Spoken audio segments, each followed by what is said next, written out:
اعوذ باللہ من الشیطان الرجیم بسم اللہ الرحمن الرحیم الحمد للہ رب العالمین والصلاة والسلام علی محمد وعلی آلہ الطیبین الطاہرین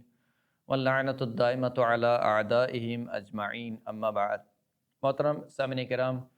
جب مولا کائنات امیر المؤمنین علی بن ابی طالب علیہ الصلاۃ والسلام نے صفین کی جنگ کے لیے لشکر کو آمادہ کیا تو پہلے اپنے لشکر سے خود خطاب کیا، پھر اس کے بعد امام حسن مجتبیٰ علیہ الصلاۃ والسلام نے اس لشکر سے خطاب کیا، اور پھر اس کے بعد امام حسین علیہ الصلاۃ والسلام نے اس لشکر سے خطاب کیا جو کہ کوفہ والے تھے اور کوفہ سے جنگ کے لیے روانہ ہو رہے تھے صفین کے لیے۔ سید الشہداء امام حسین علیہ الصلاۃ والسلام جو ہے وہ کھڑے ہوئے اور انہوں نے اللہ کی حمد اور ثنا کی، اور پھر اس کے بعد ارشاد فرمایا کہ یا اہل الکوفہ انتم الاحبۃ الکرامہ، اے اہل کوفہ تم ہمارے محبوب بندوں میں سے ہو اور ہمارے اکرام والے بندوں میں سے ہو جن کا ہم احترام کرتے ہیں۔ والشعار دون الدثار، اور تم ہمارے دل و جان ہو، تم جو ہے وہ شعار کہتے ہیں اس لباس کو جو انسان اندر پہنتا ہے، اور دثار وہ لباس ہوتا ہے جو انسان یعنی اندر والے لباس کے اوپر جو لباس پہنتا ہے اس کو دثار کہا جاتا ہے۔ یعنی تمہاری جو ہمارے ہم سے نسبت ہے وہ بہت قریب کی نسبت ہے، تم ہمارے دل و جان ہو، تم جو ہے وہ بیگانے نہیں ہو، تم اجنبی نہیں ہو ہمارے۔ فجدوا فی احیاء ما دثر بینکم، پس کوشش کرو کہ وہ چیز کہ جو تمہارے درمیان پرانی کر دی گئی ہے اس کو دوبارہ زندہ کرو، یعنی وہ محبت اہل بیت، وہ اتحاد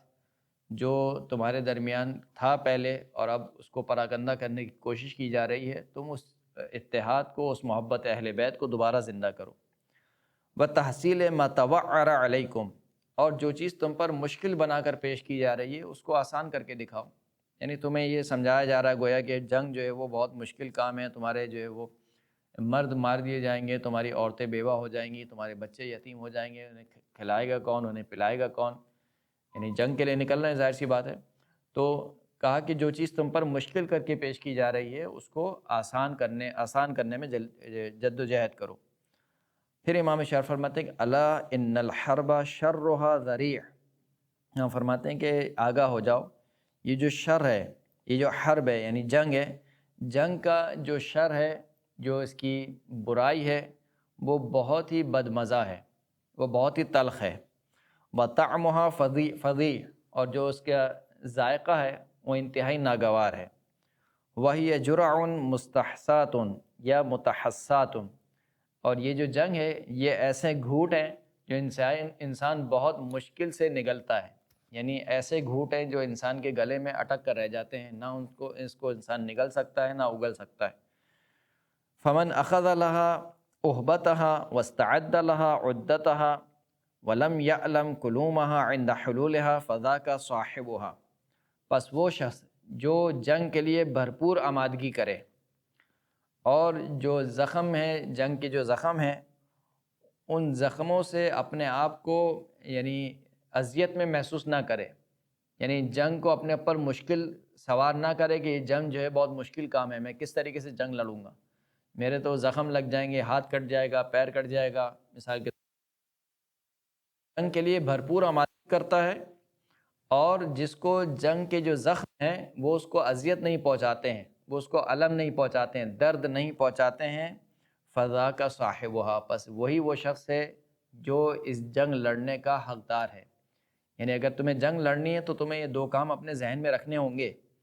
کہ جنگ خود مشکل کام ہے، تم یہ نہیں سمجھو کہ ہم وہاں پر جا رہے ہیں کہ تو مثال کے طور پر ہمارا پھولوں سے استقبال ہوگا، نہیں، جنگ پر جا رہے ہیں، جنگ خود مشکل کام ہے۔ جب تم نے آمادگی کر لی ہے کہ تم نے اس راستے کو اختیار کر لیا ہے تو بس اب اس کی سختیوں کو سہنے کی عادت ڈالو اور اس کی سختیوں کو اپنے پر آسان کر لو۔ یہی ایک طریقہ ہے کہ جس کی وجہ سے تم اس جنگ میں نجات حاصل کر سکتے ہو، اس جنگ میں کامیابی حاصل کر سکتے ہو۔ تو امام فرماتے ہیں کہ جس نے یہ دو کام کر لیے فضا کا صاحبہ، وہی وہ شخص ہے جو جنگ لڑنے کا اہل ہے۔ ومن عاجلها قبل اوان فرصتها، لیکن جس نے جنگ میں جلدی کی قبل اس کے کہ اس جنگ کا وقت آ جائے، واستبصار سعیہ، اور جو اپنی کوشش ہے اس کوشش کو دیکھنے سے پہلے، یعنی آیا میں آمادہ ہوں یا نہیں ہوں، میرا لشکر آمادہ ہے یا نہیں ہے، میرا اندر استعداد ہے یا نہیں ہے، اس کو دیکھنے سے پہلے اس نے جنگ کرنے میں جلدی کی، فذاک قمن اللہ ینفع قومہ، تو یہی وہ شخص ہے جو سزاوار ہے کہ اپنی قوم کو کوئی نفع نہ دے، یعنی وہ شخص ہے کہ خود تو ہلاک ہو گئی، اپنی قوم کو بھی لے ڈوبے گا۔ وَأَن يُهْلِكَ نَفْسَهُ، اور خود اپنے لفظ کو ہلاکت میں ڈال دے گا۔ نسأل اللہ بقوتہ ان یدعمکم بالفئہ، ہم خداوند کریم سے دعا کرتے ہیں کہ خداوند کریم اپنی قوت کے سبب سے تمہاری مدد فرمائے، تمہاری جماعت کے ذریعے سے۔ یہ وہ خطبہ تھا، گویا آمادگی کی جا رہی تھی جنگ کے لیے، صفین کی جنگ کے لیے، اور لشکر کو آمادہ کیا جا رہا تھا کہ دیکھو تم ایک مشکل کام کے لیے جا رہے ہو، جنگ خود ایک مشکل کام ہے، لہٰذا اس کے لیے اپنے آپ کو آمادہ و تیار کرو، خاص طور پہ کہ جب تم حق پر ہو۔ جب تم حق پر ہو تو تمہیں کیا آر ہے کہ تم مارے جاؤ یا مار دو گے تو غازی کہلاؤ گے، مارے جاؤ گے تو شہید کہلاؤ گے، تو تمہیں کیا مشکل ہے؟